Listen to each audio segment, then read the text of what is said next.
Good morning. This is Jason Dean back at again for the third video in this series of a show where the focus has been on movies that are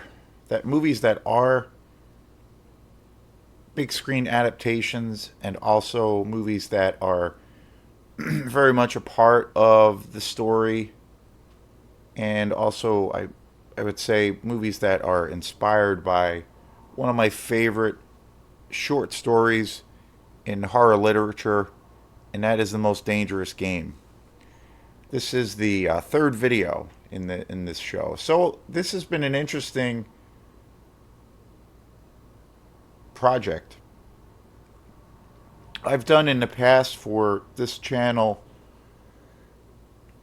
I'm always brainstorming and thinking of new ideas to try to keep things fresh and to change things up, but always trying to have a focus on a particular style of film. Mostly it's mostly been always centered on the world of exploitation, which is still my favorite genre. But again, I never want this channel to be, I don't know, necessarily predictable. I want to have a lot of variety. I love all kinds of things, all different styles of filmmaking. But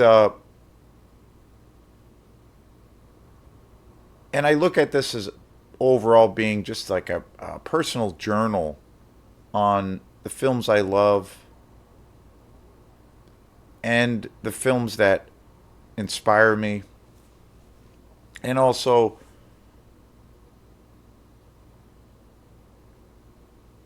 my connection to a lot of these films. A lot of these films that I cover, I have a long history with. Some films I've seen, a bazillion times that I've covered on this channel. So it's basically like a documented show on just everything that is a part of me, basically. Films are, music, obviously, I'm influenced and inspired. Like, I look at it in two different ways. Things that make us personally excited as people to, like, get out of bed every day and to, like, engage and to try to create our own life, create our own reality, things that just inspire us. And obviously, I'm inspired by, like most folks out there. I'm inspired by many things out there. I'm inspired by, everything from like nature to I really love. Lately, I've been really studying and reading a lot of, and I've been tuning into a lot of really interesting podcasts around esoteric occult philosophy, and I've always been a huge fan of mythology, and I've been really digging into studying a lot of that kind of work. This website I came across fairly recently called Esoterica, which is a really awesome show, and it really dives deep into the whole world of the occult, but then also mythology. I've been a huge fan of mythology ever since I was a kid when I discovered Star Wars for the first time. And through that whole kind of process as a kid, I discovered Joseph Campbell. And Joseph Campbell was a really prolific writer, and his whole body of work was centered on the power of myth. And I remember as a kid seeing interviews with George Lucas, the creator of Star Wars, and one of his personal heroes was Joseph Campbell, and that's how he kind of put together the mythos of what became Star Wars, the notions of good and evil, the the symbolism that involves. And also with Joseph Campbell's work, where he covered basically since the dawn of man, there's this connection without boundaries of what makes people people, and tracing it all through since the dawn of man and the beginning of millennium, all these different facets of religions and the symbolism and the metaphor and the mythology. So as a kid, I was always fascinated by that, and that was really due to Star Wars and George Lucas, and particularly when I discovered Joseph Campbell. So lately, I've been really diving into that whole world more and more, and reading and listening to these really interesting shows. So that's an example of something that I find really personally inspiring, and I'm excited to take a deep dive and learn more and more about those various studies.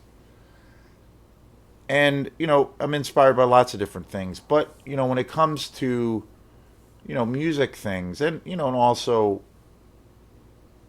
personal things, but when it comes to, for me, when it goes goes to that point of things that inspire me musically, creatively, and for the most part, it's always centered on my group Quantum. I've just realized more and more that films are the biggest source of inspiration for the wacky thing that I do, and the wacky band that I have that's called Quantum. That movies and all of the things that all the ingredients that help create movies, those things are the main inspiration for me. As well as bands and albums, and that's always a continuous thing too. But it's really film, and so it's a deeper thing for me. So this is even, I look at this channel more and more, like I mentioned a few minutes ago, as a personal journal on how my strange brain works and kind of navigates through this crazy world that we live in. So this show, this is the third part of the series, and like I said, this is like an interesting thing because I thought it's I've done some shows of where I've done actually quite a few shows on franchises. You know, I've done I did a show recently on the Evil Dead series created by Sam Raimi. I did that because that was inspired by the new Evil Dead Rise film that's coming out this month in a couple of weeks, which I'm super excited to see. I really love that franchise as a whole. So I did a show where I covered all of those movies and just talked about all of those movies, and I own a pretty decent amount of those films in that franchise. And I did a big show on Friday the 13th. That was the first one I ever did where I did an entire franchise. I also did a show on the Texas Chainsaw Massacre franchise. I did one on the Halloween franchise. So there's so many great options when it comes to tackling things in that, and in that particular kind of style or genre. I also did a big show on the Avenger films. Big fan, huge fan of those films. This idea is part of that, but yet it's very different. It was interesting because I was watching and just thinking about it. But the other night, a few nights ago, I just did a show on it yesterday.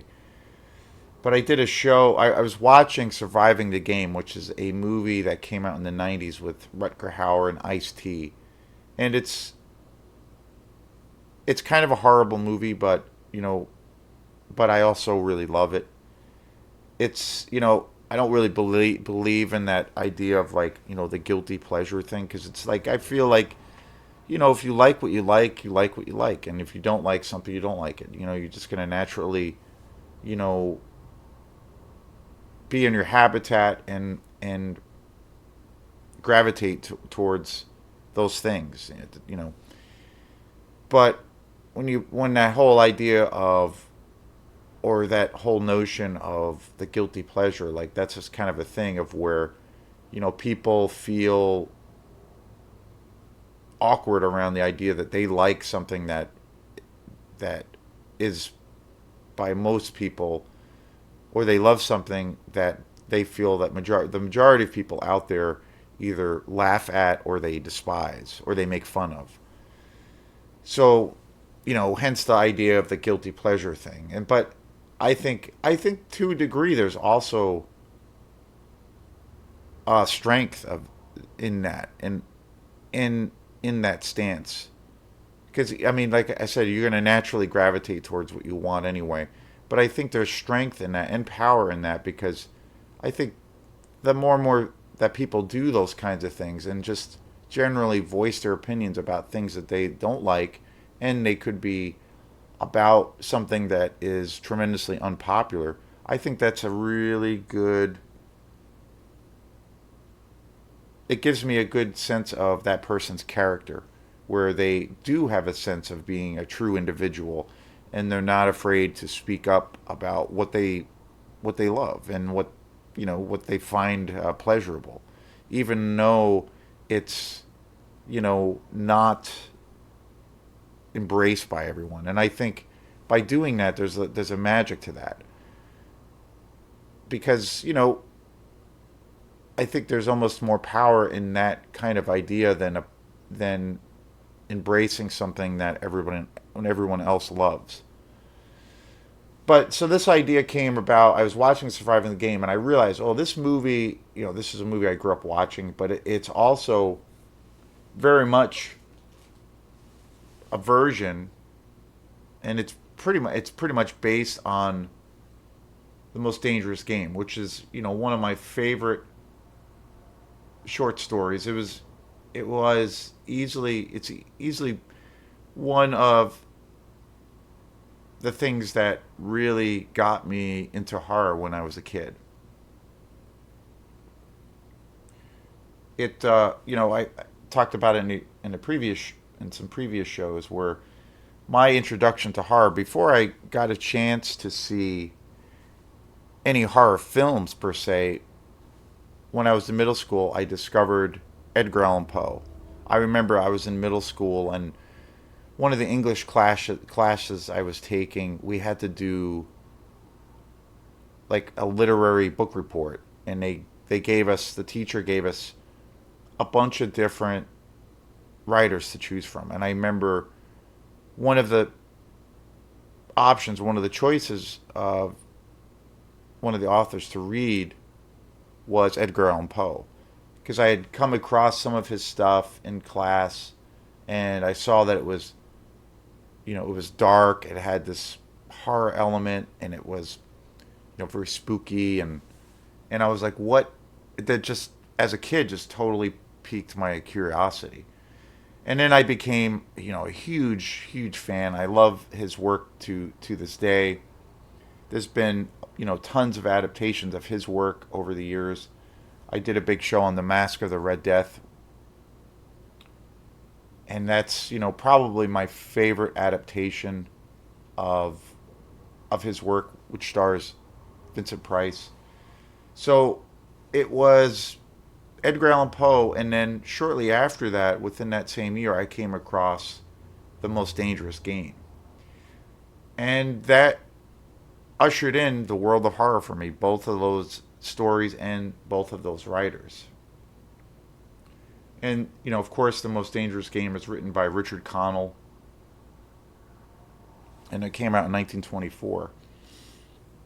So I had this, and then I remember shortly after I discovered these two writers, Richard Connell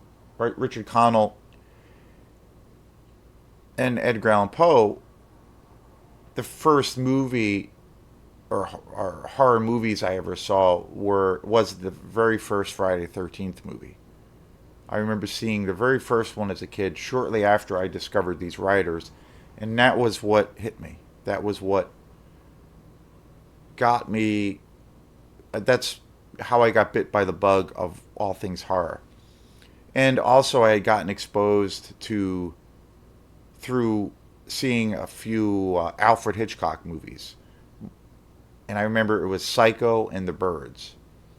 So those three or four experiences were the things that kind of ignited the flame for me and got me into to horror. So the most dangerous game is like a key thing for me, a real pivotal. That was a real pivotal moment in my early childhood, for what it's worth, of getting me into horror. So I had this idea after watching Surviving the Game, like, wow, like I realized there's been quite a few adaptations of the story, of that short story, and then also movies that have been either really tremendously inspired by it, or there's some kind of thread of that story in the movie.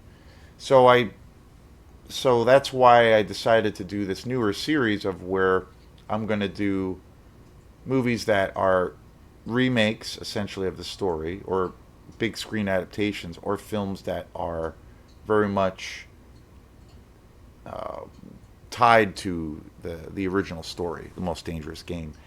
So today's show is the third one, and that is one of my all-time favorite David Fincher movies, Zodiac. This is a two-disc director's cut that I bought. I bought this probably 2 or 3 years ago. I got to see Zodiac when it came out. And, I've talked a lot about David Fincher before. I just did a show recently on Gone Girl. He's one of the greatest filmmakers ever, and I think one of the greatest filmmakers right now. I kind of think of him as like a modern day Orson Welles or a modern day Hitchcock. And, his films, films like Fight Club, Seven, they're iconic movies. Those are the most talked about films of his career, the most well known films of his career. A huge, huge fan of his work. I love his whole aesthetic. But I've always felt Zodiac was one of those movies that was really underappreciated. I did a show on Gone Girl, which was his last theatrical release, really. He did a show, Mank, a movie called Mank, which was about, loosely based on Orson Welles and the process of Orson Welles creating Citizen Kane. That was a Netflix original. It didn't have any theatrical release. It came out, I think, 2 years ago now, which is crazy. I still have not seen it. I've heard it's not very good. I've heard it's okay, but again, I haven't seen it. I do eventually want to see it, but it's one of those things of where, because it wasn't a streaming original, it was based or created by Netflix. There's this huge lag, and a lot of the times movies that are created this way through a lot of these online companies, they don't really release a lot of their films, and so it's kind of fucked up. And there's always a long lag as to when they actually get a release, and a lot of the times they don't even get a theatrical release, and I think it's really sad and depressing. When I think of David Fincher, who is just amazing. The last movie that I saw of his was Gone Girl, and that's like 7 or 8 years old. I got a chance to see that in the theater. It's crazy. Like it's like I don't understand. I miss that. I don't know what's going on, why the world is so different, and why you can't see a David Fincher movie in the theater, and why it has to be only through this format, which is the streaming thing. I think a lot of it has to do with just, obviously the probably comes down to the finance. I think even somebody as well known as him probably has a hard time getting financed in Hollywood anymore. So I know, like Martin Scorsese, for instance, one of the greatest, also one of the greatest, and one of, just an icon in Hollywood as a director. His last film that he did was totally a production through Netflix, The Irishman, which I did eventually see, but again, it was a year or two after that it had come out, and there was no theatrical release. It did come out in the theaters, but it was very very limited as far as its run, and it did eventually come out on DVD and Blu-ray, and I saw it. But and it's an amazing film, but again, that's there's this lag again, and so it's weird. I don't like the way things are going, but you can't really stop it. But I think it's all due to Hollywood not really being able to finance some of these projects, which is crazy. It just doesn't make any sense. So I see that, it's probably a big struggle for even guys like David Fincher or Martin Scorsese, even at their level. And they're the most creative forces around. But Zodiac, I think, is one of his most underrated films. I love this movie to death. It is such an incredible story. It's so incredibly suspenseful. I saw it in the theater. I've seen it many times. I saw it in the theater, and then I also bought. I have a copy of it on DVD. I have two copies of it on DVD. I picked up this special edition about 2 3 years ago, and this is a Blu-ray. And this is one of the greatest Blu-rays I think like ever as far as being a collector of films, because there's literally like 6 hours of special features. It comes with a bonus disc. I mean, it's amazing. It's an incredible collection. I think I bought this. I'm pretty sure I bought this at Bull Moose, but this is easily one of my favorite David Fincher movies. I put it right up there with movies like Seven, which is a masterpiece, but I put it right up there with that. But yet Zodiac is a film that's never really talked about, in regards to it being as important as, say, films like Fight Club or Seven. Those two films are probably his most well known films in his career. But again, just an amazing director. One of the greatest around. And it's hard to believe. I saw Zodiac in the theater, and it came out in 2007, which is nuts. Of course, it stars Jake Gyllenhaal, Robert Downey Jr., Mark Ruffalo, Chloe Sevigny, Anthony Edwards, John Carroll, amazing actor. He actually plays the Zodiac. Elias Koteas. This and this film follows the true life story of the Zodiac, who, if people are unaware of, which I'm sure they are aware of, the Zodiac was a serial killer that wreaked havoc and basically brought about hell on earth into San Francisco in the late 60s to the 70s, and actually through the 80s. He was never officially caught, and he was a serial killer who was responsible for numerous murders. And this story is basically, it's based on the book, the journalist who is played by Jake Gyllenhaal, Robert Graysmith, who he worked for the San Francisco Chronicle, and he was a writer, a cartoonist, but he was also an integral part with the investigation of who the Zodiac Killer was. The San Francisco Chronicle, all of the it's such an infamous case, but all of the stories of where the Zodiac Killer would send in letters to the San Francisco Chronicle, and the Robert Graysmith, who Jake Gyllenhaal plays, wrote a book on the Zodiac. It was an unsolved case. And he wrote a book that chronologically explained what he felt, or who he felt the killer was, who the Zodiac was. But it follows the entire story from when they received the first letter, the first murder that had taken place, and it follows the story for virtually decades, from like the late '60s to the '70s to the '80s. And so this whole film takes place in in those worlds, during those periods. It's a period piece movie, and it follows that book that Robert Graysmith had put out, and it's incredible. It's such a gripping thriller, and it's one of the most beautifully shot films. It has next level suspense. It's and I love how it it moves in real time, and it just oozes darkness.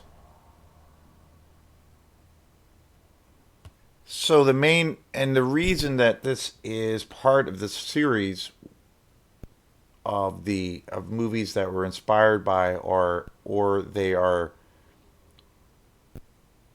adaptations of the most dangerous game. In Zodiac, there's numerous references to the most dangerous game.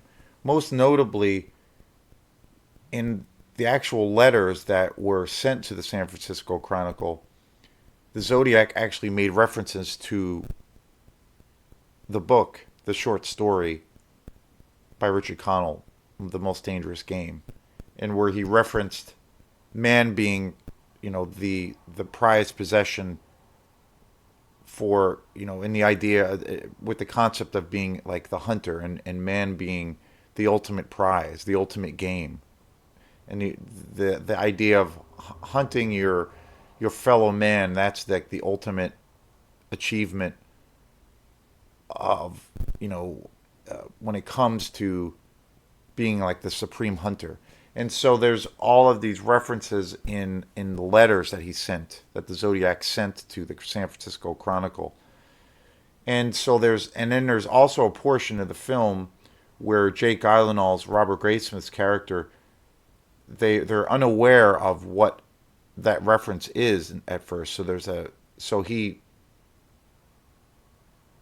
eventually finds out that it's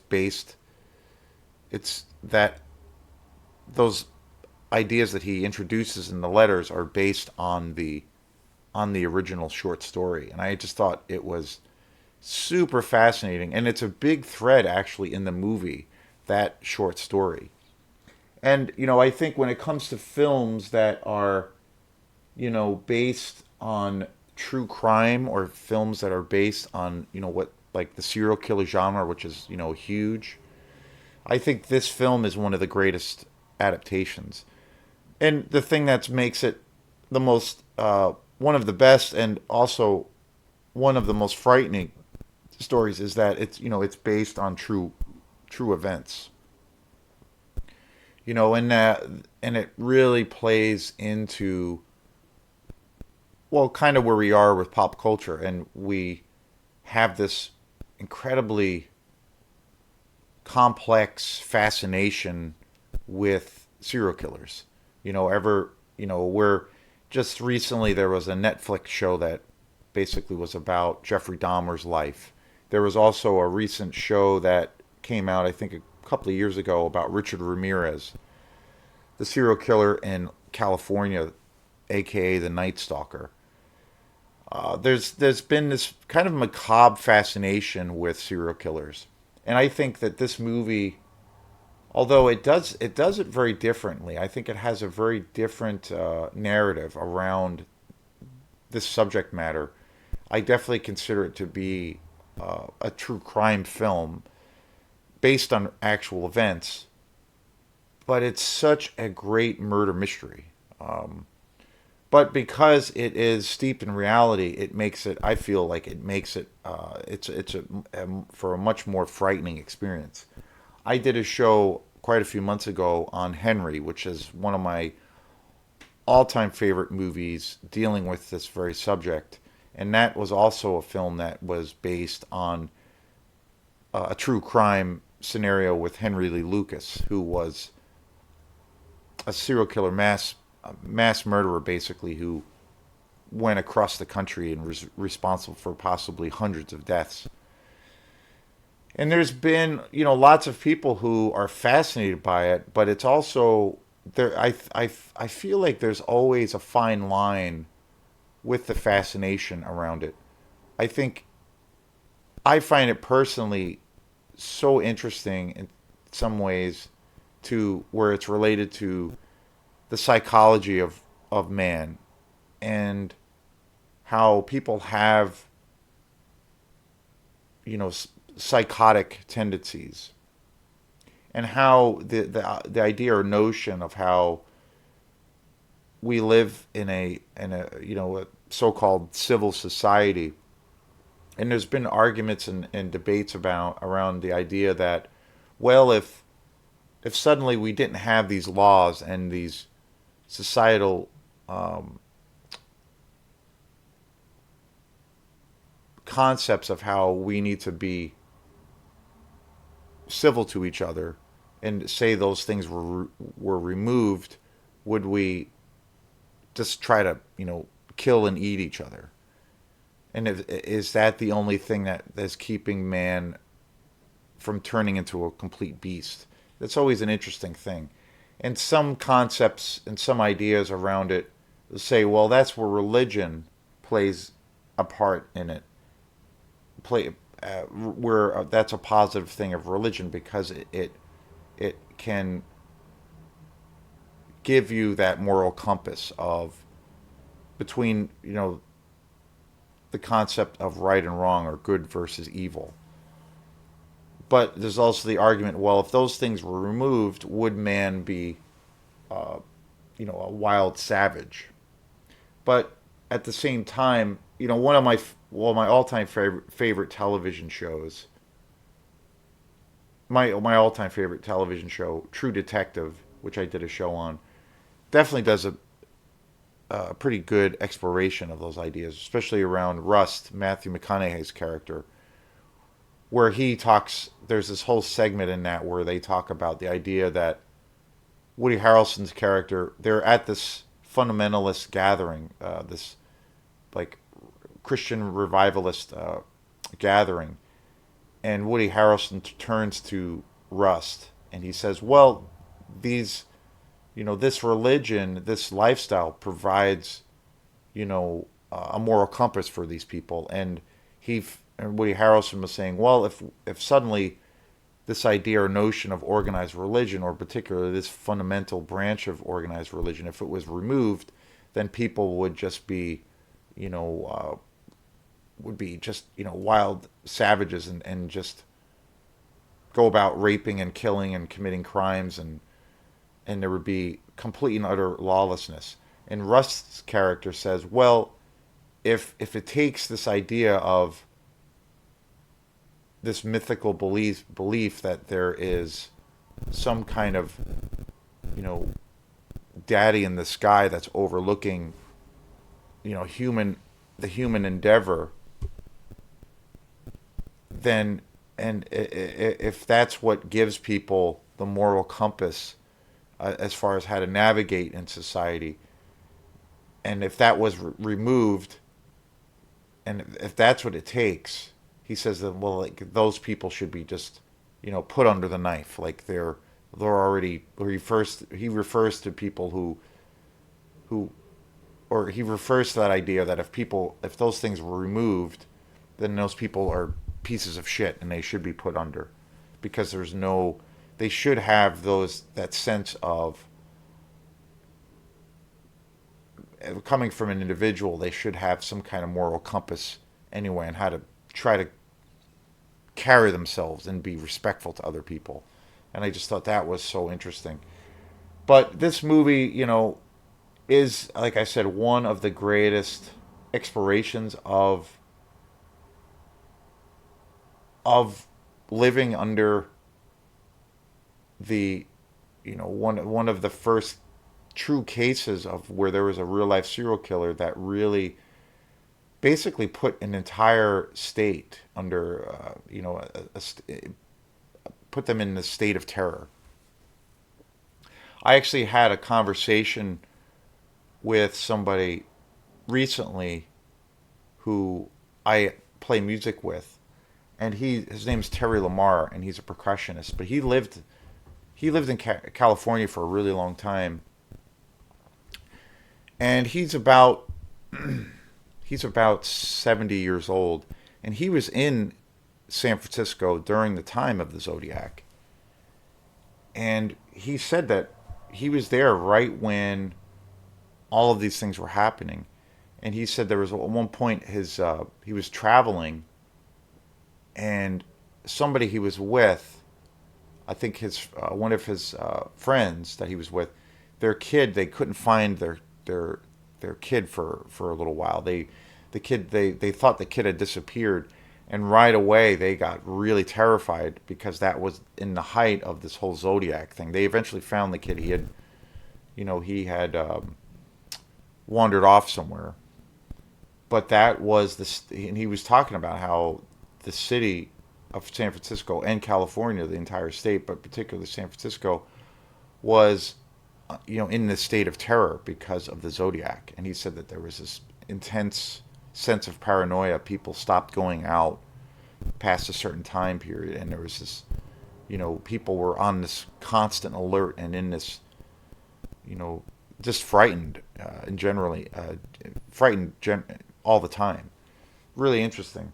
But so, and getting back to The Most Dangerous Game, this film really has a deep connection to that movie. It's not a remake of that story, because in the beginning of this series I did the show on The Most Dangerous Game, which is a movie that came out in 1934, which was a big screen adaptation of the short story.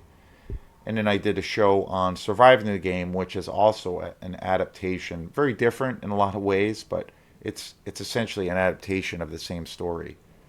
But this, I thought, would be a great movie to cover, not only because it's just such an incredible movie, one of the best David Fincher movies, but the influence and the actual narrative of The Most Dangerous Game is such a huge part of this movie.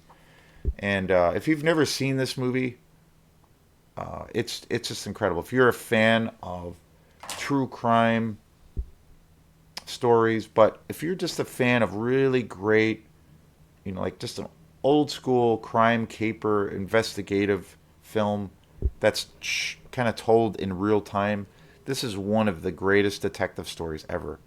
It's got this real slow burn to it, and I just love how it just follows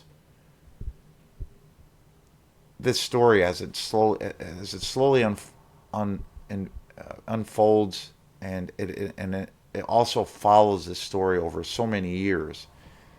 And it's an amazing movie. It's such an incredible movie, and again, I think it's one of the most underrated films from David Fincher. I wish people would talk about this film more often. But this is one of my prized possessions when it comes to my Blu-ray collection. I think this is one of the greatest releases of a movie ever on DVD. On Blu-ray. It's got an exhaustive and extensive amount of special features. There's like 6 or 7 hours of special features on here. The transfer of this on Blu-ray is astoundingly beautiful. Incredible movie. This is such an awesome movie. I put it right up there with like Seven or Fight Club. Seven probably being, David Fincher's probably his masterpiece. But I put Zodiac right up there. It's a totally different kind of a story. It's kind of a departure for him to a degree. Even though it has the David Fincher aesthetic and it has his his style all over it. It's very different, but just an amazing movie. I highly recommend this film. So stay tuned. There's one more show in this series coming up. And it's going to be a movie that I've never actually seen, and it just came out when I was in. It's funny because I was in Opera House Video a few weeks ago in Belfast, and I noticed in the new release section that there was a movie that had just come out, and it came out I think it came out this year, 2023. It looked pretty, I don't know, it looked okay, but I was interested because it was a very it was actually called The Most Dangerous Game, and it was this brand new contemporary adaptation of the story, and it was under the same title. So I'm gonna rent that, and I'm really excited to see it. I'm not sure if it's gonna be very good, but we'll see. I'm gonna give it a chance because I love the story, and I love how this film or I love how this story. Again, I think The Most Dangerous Game is not a story that's really talked about, but yet it's had a real impact in Hollywood. And I think it's kind of interesting and fascinating how it's something that's not really talked about, but yet it's influenced quite a few movies, that are kind of under the radar. So that will be the conclusion to the series. I'm gonna do a show on it. I typically do shows only on movies that I'm really enthusiastic about or that I love. I don't really do shows on that involve negative reviews so much. Occasionally, but generally I don't do that too much. I try to just do movies that really excite me. But I think for the conclusion of this series, I'm gonna do a review of this film, whether I dig it or not. So stay tuned for that. That will be the conclusion to this series that is all about movies that are tied to The Most Dangerous Game. So thanks again, and we will see you next time. If you like this channel, please subscribe and keep the comments coming. I love interacting with other film fanatics out there in the World Wide Web. So we will see you next time. Peace.